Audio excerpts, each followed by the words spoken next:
So we're creation video 4. We've seen how light, Jesus, the light of the world, turns up and shines into the darkness and just defeats it. End of. And then we've seen as well how Jesus brings blessings down from heaven, how we depend on heaven for everything, blessings or justice, judgment. And today we're going to look at the third day. And if you have read the Bible at all, you know the third day is a huge deal. Jesus says, just as Jonah was in the belly of the fish for 3 days and 3 nights, so the Son of Man will be buried for the same amount of time in the heart of the earth. But then Jonah came up, Jesus was resurrected to new life, and every time the Bible talks about the third day, that's what it's about. Resurrection life in Jesus. And it's the only day in Genesis where God looks and says it's good twice. So it's such a good day. It's so good because of what this is teaching us about Jesus. So we're going to split it into 2, part 1 this week, part 1 next week. Well, let's have a read of the first part from Genesis. And God said, "Let the water under the sky be gathered to one place, and let dry ground appear." And it was so. God called the dry ground land, and the gathered waters he called seas. And God saw that it was good. So up until now in Genesis, the whole earth has been covered by waters, by seas, deep water, all of it. There's no solid ground. And imagine if Jesus had said for a second to Adam and Eve when he created them, and to all of us, that is your home. That's where I've designed you to live, in the sea. And he just dropped us in there. How long would you survive? How would you get any food? Where could you build anything solid? You couldn't, could you? And there was a film in the 90s that sort of looked at this called Waterworld. It had Kevin Costner in. Some people thought it was terrible. Some people loved it. But it explored this whole thing. What if the whole world was covered in water? And it is a horrible film in one way because food is scarce. There's hardly any food, and there's like horrible food. Everything's gone weird, and everyone fights for power and control and trying to find this solid place in life to stand. And it creates enemies and powers, and they all crash over each other.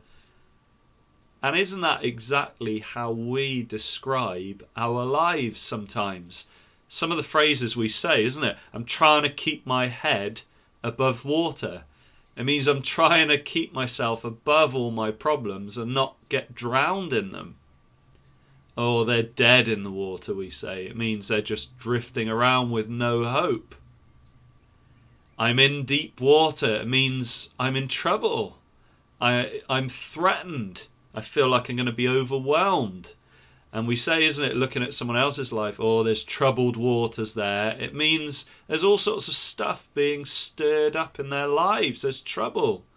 And then we use that phrase, isn't it, to muddy the waters. So something that should be clear becomes cloudy and we can't understand. We can't see clearly. We use all these phrases connected to the sea as actually because this is why God left the sea, the water in place to start with, to show us what life without Jesus is like. It's no home at all. There's nothing solid about it. And you just get thrown around and crashed around from one place to another. There's no peace and no rest. So let's have a quick look at the sea. So the sea isn't really a home for us at all. We call it, don't we, the deepest parts of the sea, the abyss, because the water is so deep, it's like no light gets down there to some parts of the sea. The Mariana Trench is miles down, and there's hardly any recognizable sorts of life down there. It's just covered in darkness. So it isn't a suitable home for us, but it is someone's home. And the Bible says it's the home of Leviathan in Job. It's the home of the devil. And he lives there. He's pictured to live there in the deep abyss, in the darkness. That's where he's been thrown down to. And he hates the light, and he doesn't come out into the light. Listen to what it says in Job. It makes the depths churn like a boiling cauldron, and stirs up the sea like a pot of ointment. It leaves a glistening wake behind it. One would think the deep had white hair. You ever looked at the sea and seen how all the waves crash, and far out at sea where there's no land, you get these waves, 10s, 20, 30, 50, 80, 100 meters tall, and it's just stirred up, isn't it? So it's this picture that the devil lives in the deep, in the abyss, in the darkness, and he thrashes around against Jesus, and he stirs the water up, and there's currents and waves crashing everywhere, dragging, threatening to overwhelm. It's his home, not a home for us. And yet, sadly, the Bible says people choose to live their life like they're in the seas without Jesus. All stirred up, living in the devil's kingdom, stirred up by him to rage. Listen to what it says in Isaiah. Woe to the many nations that rage. They rage like the raging sea. Woe to the peoples who roar. They roar like the roaring of great waters. So these people who choose to live there, even though it's a rubbish existence and home, get churned up by the devil's plans, and they rage against each other. They fight and war against each other. They rage against Jesus. They roar about their power. They're so loud they crash. You've seen wars. They sweep over each other, fighting for power and control. It's no life at all. Nothing is solid. Everything's changing and moving around all the time. And again it says, but the wicked are like the tossing sea, which cannot rest, whose waves cast up mire and mud. There is no peace, says my God, for the wicked. So those people who don't trust in Jesus, they live their lives like in the sea, and they cannot rest, they can't get any peace. Maybe you've felt that, and we get churned up, don't we? Our hearts when they get stirred, they stir up all these selfish, wicked, evil, mucky thoughts. And maybe you feel like sometimes there's no peace. I just get dragged all over the place. In the sea, there's all these currents and undercurrents and riptides that threaten us. Waves, they threaten to overwhelm us. If you've just been down the beach and seen a very small wave, 1 cubic meter of water has the same force as like a big car coming to hit you. And you felt it, haven't you? But I wonder if you've lived your life like that, constantly with the threat of being overwhelmed, trying to keep your head above water. All the water's being muddied. It's the devil that's behind that. It's no home for us at all. It's his home. But he convinces people to live there with him, raging against Jesus. Well, along comes the third day.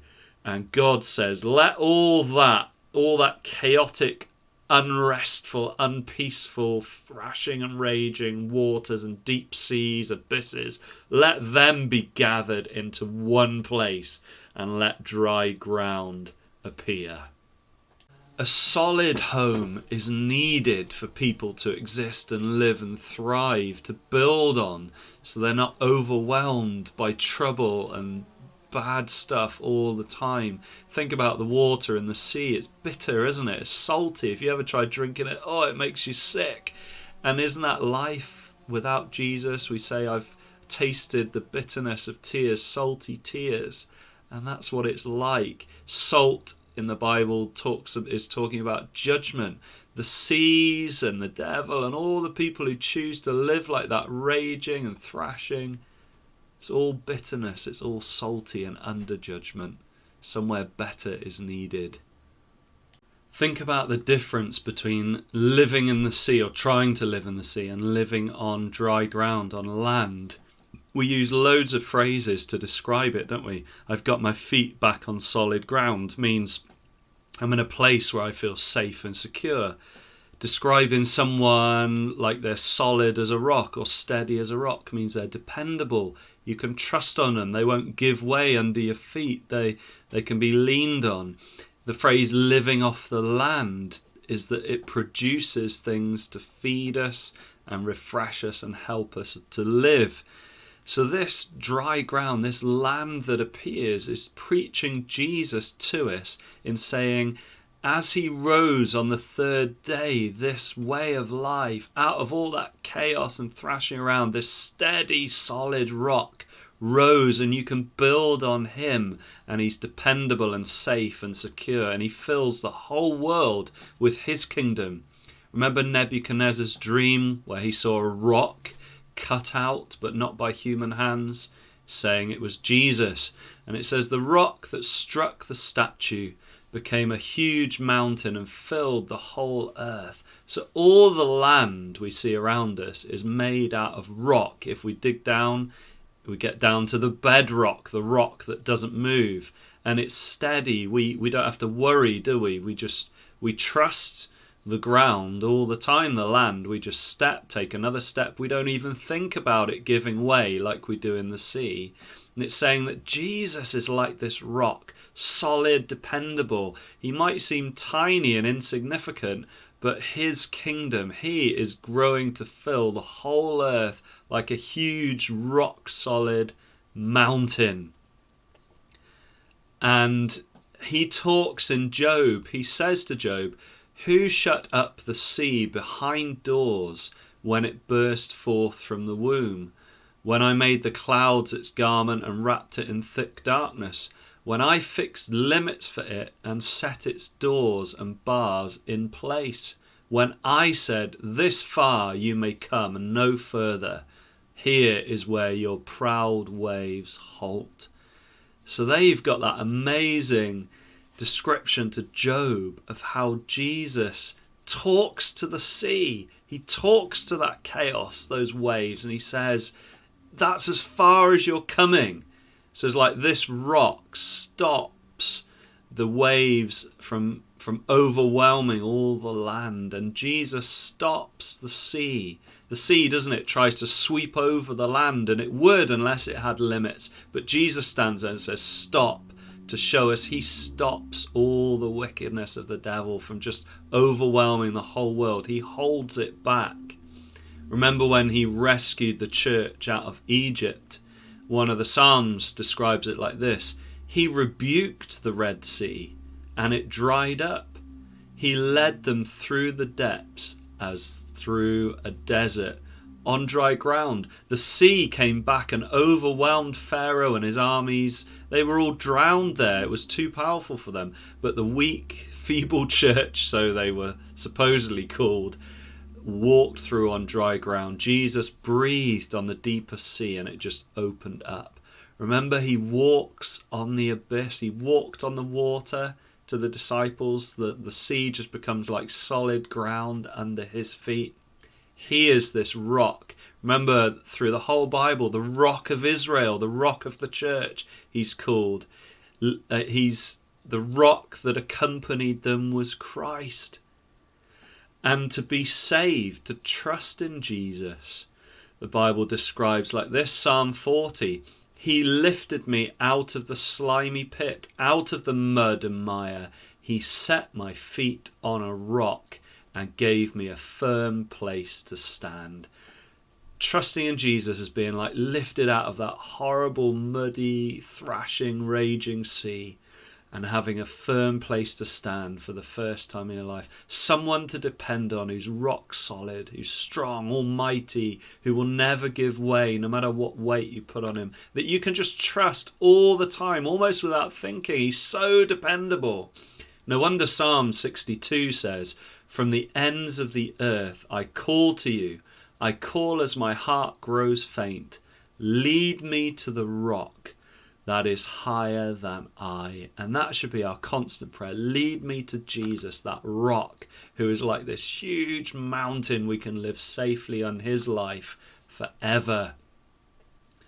Remember Psalm 46, therefore we will not fear, though the earth give way and the mountains fall into the heart of the sea, though its waters roar and foam and the mountains quake with their surging. So sometimes Jesus does give us a preview. Have you ever seen some of the tsunamis and things, when he stops holding back the water and it does roar and foam and it does appear everything's going to give way? Sometimes we know those situations in our life, but a Christian can say, even if the mountains fall into the heart of the sea, even if it seems like the whole world is raging, we will not fear, because we are built on Jesus, the rock, the dry ground, the land.